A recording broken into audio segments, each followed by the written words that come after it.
A reading from the book of Deuteronomy. Today is July 1st. Our reading from Deuteronomy is chapter 29. Moses summoned all Israel and said to them, "You have seen all that the Lord did before your very eyes in the land of Egypt, to Pharaoh and to all his courtiers and to his whole country, the wondrous feats that you saw with your own eyes, those prodigious signs and marvels. Yet to this day the Lord has not given you a mind to understand, or eyes to see, or ears to hear. I led you through the wilderness 40 years. The clothes on your back did not wear out, nor did the sandals on your feet. You had no bread to eat and no wine or other intoxicant to drink, that you might know that I, the Lord, am your God.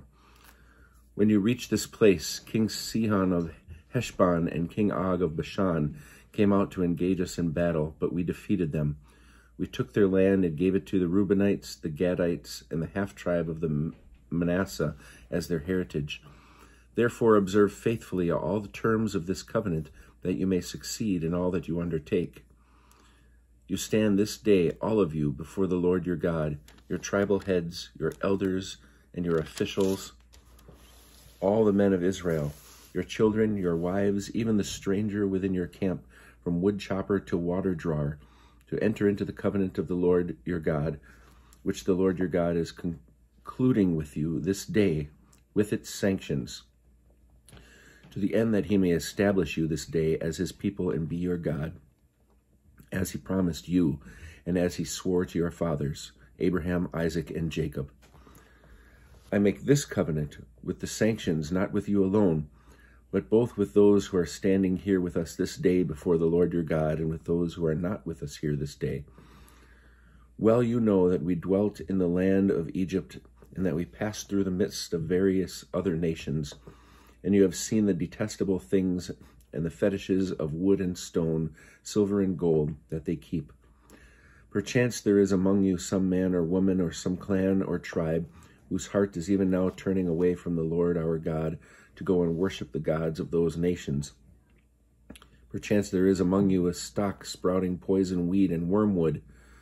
When such a one hears the words of these sanctions, he may fancy himself immune, thinking, I shall be safe, though I follow my own willful heart, to the utter ruin of moist and dry alike.